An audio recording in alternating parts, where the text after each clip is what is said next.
Welcome to the DEFCAM. Pakistan Air Force has historically maintained a high state of alert along the line of control and international borders, but the post-Pahalgam environment demanded enhanced vigilance.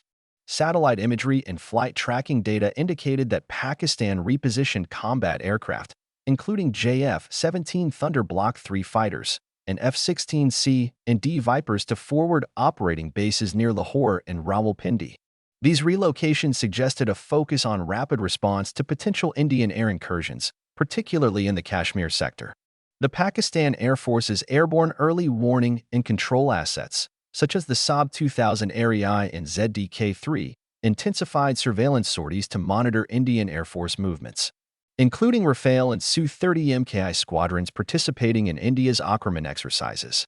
These drills, involving precision strikes and extended range missions, mirrored the Indian Air Force's 2019 Balikhat misadventure, underscoring the necessity for real-time tracking of Indian aerial deployments.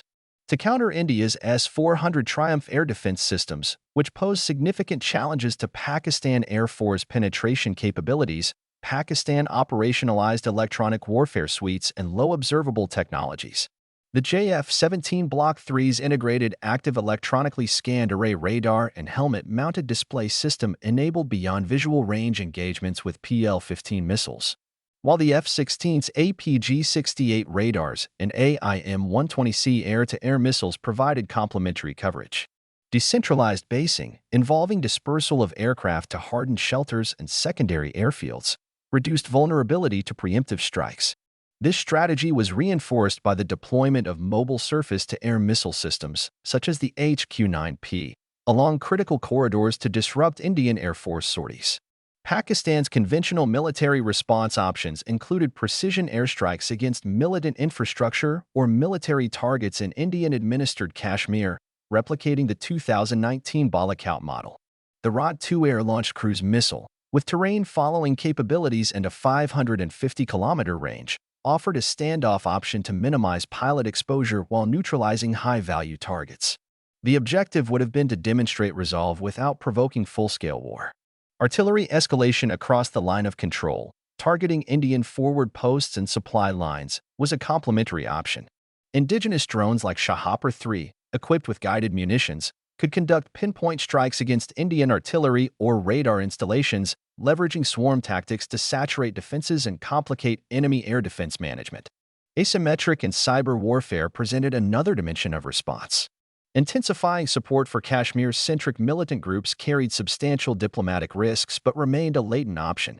Alternatively, cyber attacks targeting Indian critical infrastructure, such as power grids, financial systems, or military communications, could degrade Indian operational cohesion without kinetic escalation. Pakistan's National Cyber Command had previously demonstrated capabilities in disrupting adversary networks during periods of heightened tension. Diplomatic and economic measures offered another layer of retaliation. Pakistan had already suspended trade and closed airspace to Indian flights, impacting Indian aviation and supply chains. Expanding measures to include maritime disruptions near Gujarat or Karachi could exert economic pressure.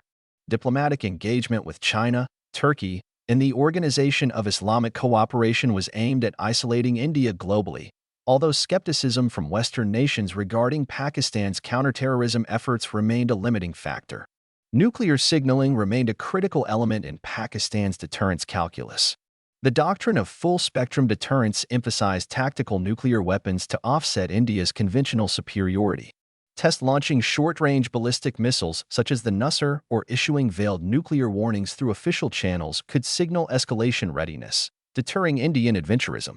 However, this carried the inherent risk of miscalculation, particularly in the context of India's cold start doctrine, which envisioned limited conventional strikes below the nuclear threshold. Strategic challenges constrained Pakistan's retaliatory calculus. International pressure from the United Nations and major powers like the United States and European Union complicated Pakistan's ability to justify kinetic responses. India's strengthened diplomatic ties with Gulf states further isolated Pakistan within the Muslim world, eroding traditional support bases. Disruptions to the China-Pakistan economic corridor or remittance flows from the Gulf region would exacerbate fiscal instability and undermine wartime economic sustainability. Domestic political dynamics introduced additional complexity. Nationalist fervor amplified by social media limited maneuver space for de-escalatory initiatives, forcing policymakers into a more rigid posture. Pathways for de-escalation, while narrow, existed. Back-channel diplomacy, facilitated by intermediaries such as the United Arab Emirates or Oman, could broker ceasefire agreements, drawing lessons from the 2021 line of control truce. Confidence-building measures such as mutual troop withdrawals or joint counterterrorism initiatives could provide incremental trust restoration if political conditions permitted. Third-party mediation, though traditionally rejected by India, remained a theoretical possibility.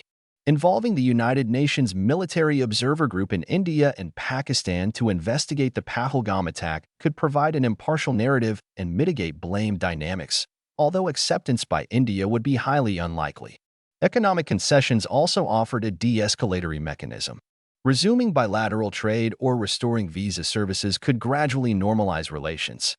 Conditional reopening of airspace for humanitarian flights could serve as a goodwill gesture while preserving strategic leverage.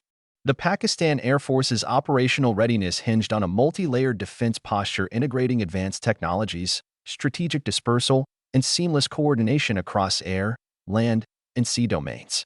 Pakistan's retaliatory options, while diverse and robust, had to navigate a complex strategic landscape balancing deterrence credibility with escalation control imperatives. The persistent risk of nuclear conflict necessitated calibrated responses that prioritized national security while preserving regional stability. The specter of uncontrolled escalation meant that every kinetic move carried strategic consequences beyond immediate tactical gains. The necessity for harmonizing military preparedness with diplomatic agility was central to Pakistan's approach, ensuring that national survival imperatives were met without foreclosing opportunities for crisis de-escalation. In an environment where every miscalculation risked catastrophic outcomes, the Pakistan Air Force's emphasis on resilience, redundancy, and rapid adaptability underpinned the broader national strategy for navigating the post-Pahalgam security crisis. Thanks for watching. Stay tuned for the upcoming videos.